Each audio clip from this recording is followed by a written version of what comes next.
세상에는 우리가 아는 모든 것을 의심하게 하는 신비로운 장소들이 있습니다. 이 채널에서 여러 번 이야기했던 주제이지만 오늘 이야기할 내용은 여러분을 말문이 막히게 할 뿐만 아니라 우리 역사의 기원에 대한 모든 역사적 재구성을 의심하게 만들 것이라고 확신합니다.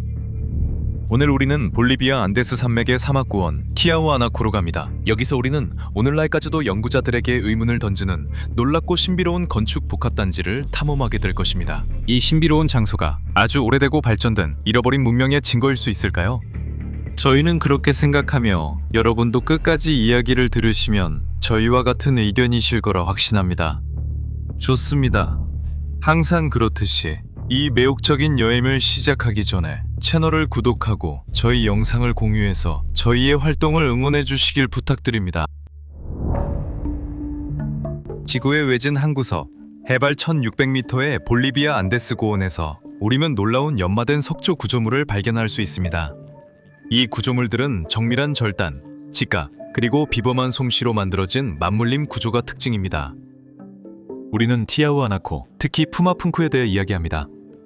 푸마푼쿠는 지구에서 가장 웅장한 거석 복합체 중 하나입니다. 오늘날 우리가 보는 대부분의 구조물들은 폐허로 남아 있습니다. 이것이 시간의 흐름에 따른 자연스러운 결과처럼 보일 수 있지만 이 경우에는 그 이상이 있는 것처럼 보입니다. 하지만 이 부분에 대해서는 영상에서 나중에 다시 이야기하겠습니다. 지금은 이 거대한 고고학 유적지의 모든 기이하고 신비로운 측면을 제대로 이해하기 위해 처음부터 시작해야 합니다. 티아후아나코는 볼리비아에 위치한 고대 유적지로 티티카카 호수의 남동쪽 기슭 근처에 있습니다. 역사학자들의 공식적인 설명에 따르면 티아후아나코 문명은 서기 500년에서 1000년 사이에 번성했습니다. 티아후아나코 도시는 그 기원이 어디에서 비롯되었는지 알 수 없지만 티아후아나코라고 불립니다.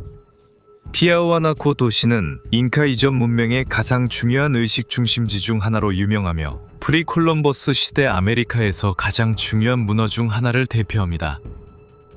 1200년에 티아후아나코 문명은 이 지역에서 신비롭게 사라졌습니다. 대부분의 고고학자들은 이것이 극심한 기후변화 때문이었다는데 동의합니다. 티아후아나코는 이후 잉카인들의 신앙의 기반이 되었으며 잉카인들은 그 후 수세기 동안 이 지역을 식민지화했습니다. 20세기 초 오스트리아의 엔지니어 아르투르 포스난스키는 티아후아나코 유적에 많은 연구 시간을 바쳤습니다. 포스난스키는 연구를 진행하면서 이 광대한 지역 중 한 곳에 집중했는데 그곳에서 몇몇 돌들이 이상하게도 수식으로 배열되어 있는 것을 발견했습니다. 이것이 바로 수천 년 전 그곳에 천문 관측소가 있었을 것이라고 엔지니어가 상상하게 만든 첫 번째 단서였습니다. 포스난스키의 발견은 이 지역의 많은 다른 학자들을 불러 모았고 그들은 엔지니어가 찾아낸 곳에서 멀지 않은 곳에서 또 다른 신비롭고 고대의 고고학 유적지를 발견했습니다. 푸마푼쿠.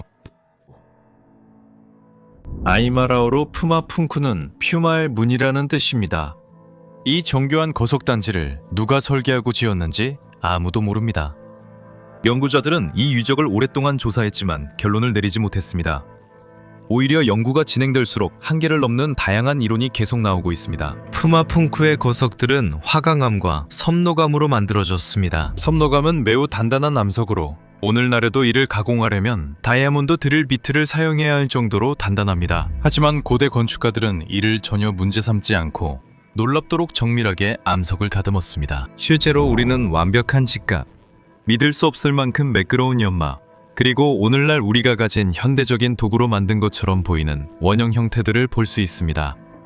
이 모든 것이 원시적인 도구로 만들어졌다고 상상하는 것은 오늘날 설명할 수 없는 수수께끼처럼 보입니다. 하지만 이 놀라운 구조물들을 둘러싼 미스터리는 매우 많으며 그 중에서도 바위가 채취된 채석장이 약 60km 떨어진 곳에 있다는 점부터 시작됩니다. 이렇게 거대하고 무거운 바위들이 푸마푼쿠까지 어떻게 운반되었는지는 아직 밝혀지지 않았습니다. 하지만 이것은 이상한 점들의 시작에 불과합니다. 또 다른 특별한 점은 건축 방식을 관찰할 때 드러납니다.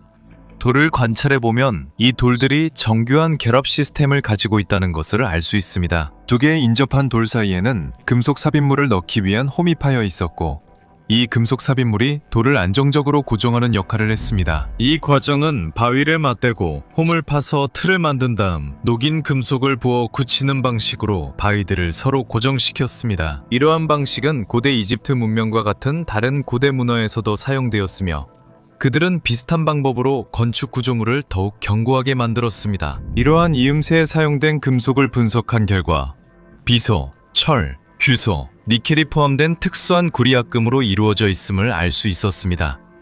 이것은 볼리비아에는 니켈이 존재하지 않는다는 점에서 미스터리로 남아 있습니다. 여기에 또 하나 중요한 점이 더해집니다. 구정 요소에서도 백금과 알루미늄의 흔적이 발견되었습니다. 백금은 매우 높은 온도, 약 1800도에서 녹는다는 것을 우리는 알고 있습니다. 이것은 백금이 귀중할 뿐만 아니라 산업 가공의 이상적인 재료임을 의미합니다. 알루미늄은 공식적으로 1800년에 발견된 것으로 알려져 있습니다. 따라서 이 구조물들이 만들어졌다고 추정되는 시기보다 수세기나 뒤의 일입니다. 이 기념물을 세운 사람들은 우리가 수세기 후에야 발견하게 될 금속 합금에 대해 알고 있었을 뿐만 아니라 매우 높은 수준의 주조시설을 만들 수 있었습니다. 그리고 이 모든 것이 심지어 땔감조차 부족한 촉박한 땅에서 이루어졌다는 것입니다. 그래서 이쯤에서 우리는 푸마푼쿠가 언제 만들어졌는지 궁금해하지 않을 수 없습니다. 앞서 말씀드렸듯이 포스난스키는 키아와나코의 건설자들이 태양과 별에 맞춰 정렬된 거대한 천문 관측소를 만들었다는 사실을 발견했습니다. 그의 계산에 따르면 겨울이나 여름의 첫날에는 태양이 신전의 모서리에서 떠올라야 하고 봄의 첫날에는 태양이 문 중앙에서 떠올라야 했습니다. 하지만 요즘은 모든 것이 조금 어긋나 보여 더 이상 맞지 않습니다. 하지만 공식적인 추정치보다 훨씬 이전인 정확히 15,000년 전으로 건축 시기를 되돌린다면 모든 것이 완벽하게 들어맞는 것처럼 보입니다. 이는 그 시기에 지구의 자전축이 오늘날과는 다른 기울기를 가지고 있었기 때문입니다. 정통 고고학자들에 따르면 이러한 어긋남은 그다지 중요하지 않다고 합니다. 이것은 단지 건축상의 실수로 인한 결과일 뿐이라는 것입니다. 하지만 이 문제에 대한 이런 해결책은 다소 성급해 보입니다. 특히 태양의 문에 그려진 특별한 이미지를 살펴보면 더욱 그렇습니다. 여기에서는 실제로 우리가 보기 드문 동물이 묘사되어 있습니다. 긴 코를 가진 동물처럼 보입니다. 이 이미지는 두 가지 중 하나를 나타냅니다. 첫 번째는 코끼리로. 코끼리는 남아메리카에는 없고 아프리카에는 있었습니다. 그리고 이것은 이 원시민족이 어떻게 코끼리를 알게 되었는지 의문을 갖게 만듭니다. 두 번째로 쿠비에로니우스라는 선사시대 코끼리를 의미할 수도 있습니다. 이 동물은 라틴 아메리카에 살았으나 12,000년 전에 멸종했습니다. 하지만 우리가 본 것처럼 공식 고고학에 따르면 이 유적지는 서기 500년 또는 기원전 1500년까지 거슬러 올라간다고 합니다. 이 추정치는 현장에서 발견된 일부 유기물에 대해 실시한 방사성 탄소연대 측정 분석 덕분에 나온 것입니다. 하지만 일부는 이 유적지가 훨씬 오래되었다며 연대 측정에 의문을 제기합니다.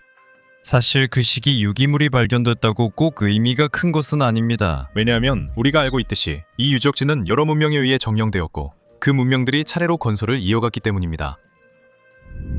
이 고고학 유적지의 연대에 대해서는 의견이 엇갈리고 있습니다. 그리고 우리가 알고 있듯이 돌 자체는 연대 측정이 불가능하기 때문에 거석들이 정확히 언제 세워졌는지 확정할 수 없습니다. 하지만 이 유물들의 기원을 이해하려면 더 비정통적인 방법도 시도해 볼 수 있습니다. 우리는 현지 주민들에게 이 구조물들의 기원에 대해 아는 것을 물어볼 수 있습니다. 이 문제를 처음 제기한 사람들은 16세기와 17세기의 스페인 탐험가들이었습니다. 그들은 눈앞에 펼쳐진 작품에 놀라 현지인들에게 누가 이 구조물들을 지었는지 물었고 현지인들은 즉시 자신들도 그들의 아버지도 그것을 세운 적이 없다고 대답했습니다. 그러나 이는 모두 신들의 작품이라 했습니다. 특히 증언들은 이 유적지를 창조의 신 비라쿠차에게 돌렸습니다. 그는 모든 인종의 조상이 되는 고대 민족을 창조한 신입니다. 비라쿠차는 잉카 이전 문화에서 가장 중요하고 숭배받는 신 중 하나입니다. 비라쿠차는 하늘과 땅을 창조한 신으로 여겨지며 언젠가 노없이 바다에서 배를 타고 도착했다는 이야기가 전해집니다. 비라쿠차는 또 다른 특징이 있습니다. 그는 수염이 난 노인으로 묘사되는데 남미 원주민들에게는 수염이 나지 않기 때문에 원주민 문화의 신들 중에서는 드문 신체적 특징입니다. 그리고 이것은 남미인들보다는 유럽인 남성들의 신체적 특징에 더 가깝습니다. 일부 사람들은 비라쿠차의 묘사가 외부인의 도래, 즉 유럽인의 도래의 영향을 받았을 것이라고 추측했습니다. 하지만 푸마푼쿠에도 있는 이 신에게 속한 것으로 여겨지는 몇몇 조각상을 살펴보면 이 조각상들 역시 수염이 있는 것처럼 보입니다. 이것은 이러한 가설을 완전히 반박하는데 왜냐하면 이런 조각산들은 유럽인들이 아메리카 대륙에 도착하기 훨씬 이전에 세워졌기 때문입니다. 그렇다면 바다에서 왔고 남미 원주민들과는 이질적인 신체적 특징을 지닌 이 신은 누구일까요? 이것은 해결하기 어려운 또 다른 미스터리이지만 하나의 단서는 수수께끼 같은 비문에서 나올 수도 있습니다. 1960년대 티티카카 호수 근처의 한 땅에서 수수께끼 같은 비문이 새겨진 항아리가 발견되었습니다. 수년 동안 이 비문들은 미스터리로 남아 있었지만 미국의 비문학자 클라이드 아흐메드 윈터스가 이 글자들이 프로토수메르 문자임을 알아내고 해독했습니다. 이 오라클은 순수함을 추구하고 성품을 강화하고자 하는 사람들에게 도움이 됩니다. 진성한 난무는 순수함, 평온함, 그리고 인격을 퍼뜨릴 것입니다. 이 부적을 사용하여 당신 안의 지혜와 평온함이 싹트게 하십시오. 수메르 신화에 따르면 남무는 창조의 수메르 여신입니다. 바빌로니아의 창조 신화인 에누마 엘리시에서는 이전의 수메르 신화를 바탕으로 남무가 최초의 바다의 여신으로서 천국과 땅, 그리고 최초의 신들을 탄생시켰다고 합니다. 하지만 어떻게 수메르인들이 태어나고 살았던 지역에서 수천 킬로미터 떨어진 해발 약 4,000m의 티티카카 호수 근처에서 발견된 유물에 프로토수메르어로 된 비문이 있을 수 있을까요? 공식적인 역사적 재구성에 따르면 이것은 절대적으로 불가능한 일입니다. 반대로 이것이 가능하다고 생각한다면 3000년 전 메소포타미아에 살았던 사람들이 지구 반대편에서 번성하던 문명들과 교류를 했다는 사실을 받아들여야 합니다. 그리고 그 반대도 마찬가지입니다. 그렇다면 이 문명들은 우리가 생각한 것보다 더 뛰어난 수단과 자원을 가졌던 걸까요? 티아와나쿠로 돌아가면 신전벽에 인간머리 조각들이 새겨진 흥미로운 사실을 발견할 수 있습니다. 흥미로운 점은 이 얼굴들이 다양한 신체적 특징을 가진 것처럼 보인다는 것입니다. 마치 그 벽에 지구상의 모든 민족이 표현되어 있는 것처럼 보입니다. 이것은 매우 흥미로운 사실입니다. 왜냐하면 앞서 말했듯이 그 당시 남아메리카의 사람들은 다른 민족들과 접촉이 없었기 때문입니다. 계속해서 머리 조각들을 보면 놀라움이 계속됩니다. 특히 하나는 지구 어떤 민족에서도 볼 수 없는 독특한 특징을 가진 것처럼 보입니다. 하지만 놀랍게도 현대의 외계인을 묘사한 모습과 닮아 있습니다. 잉카인들에 따르면 이 구조물들의 건설자는 자신들이 아니라고 합니다. 그들 스스로도 이 구조물들을 단순히 물려받았다고 인정하고 있습니다. 이곳들은 이전 문명이 거주했던 곳이 아니라 잉카인들은 티아와나쿠가 잉카의 신 비라쿠차가 최초의 인간을 창조하여 그들이 지구에 퍼져나간 장소라고 믿었습니다. 전통과 우리가 오늘날에도 관찰할 수 있는 것들을 연결해보면 비라쿠차 신화가 아주 먼 과거에 실제로 일어난 어떤 일의 결과가 아닐까 하는 의문이 떠오르지 않을 수 없습니다. 하지만 이것은 우리가 답할 수 없는 질문으로 남아 있습니다. 푸마푼쿠를 보면 영상 처음 언급한 또 다른 흥미로운 사실을 알 수 있습니다. 이 유적지를 살펴보면 완전히 파괴된 모습이고 거대한 거석들이 고원 곳곳에 흩어져 있습니다. 이것은 또 다른 의문을 제기합니다. 이 고대 문명에 무슨 일이 있었던 걸까요? 무엇보다도 푸마푼쿠의 파괴 정도는 피에와나쿠의 다른 지역보다 훨씬 심각합니다. 이로 인해 푸마푼쿠가 유적의 나머지 부분보다 더 오래되었을 것이라는 추측이 제기됩니다. 일부 연구자들은 푸마푼쿠가 강력한 지진에 의해 파괴되었다고 추정했으며 이 지역의 지진 활동을 고려하면 이는 꽤 그럴듯해 보입니다. 하지만 유적의 잔해를 자세히 살펴보면 이 가설이 그다지 설득력 있어 보이지는 않습니다. 고원에 흩어져 있는 거석들은 지진보다는 폭발적인 파괴에 의해 손상된 것처럼 보입니다. 거석들을 땅에 내던져 고원 전체에 흩어지게 할 정도로 강력했습니다. 이 모든 것은 아무리 강력한 지진이라도 잘 설명되지 않는 현상입니다. 그렇다면 푸마푼쿠에서 무슨 파괴적인 일이 있었던 걸까요? 분명히 확실한 답은 없지만 이번에도 신화에서 단서를 찾아본다면 뭔가 실마리를 얻을 수 있을지도 모릅니다.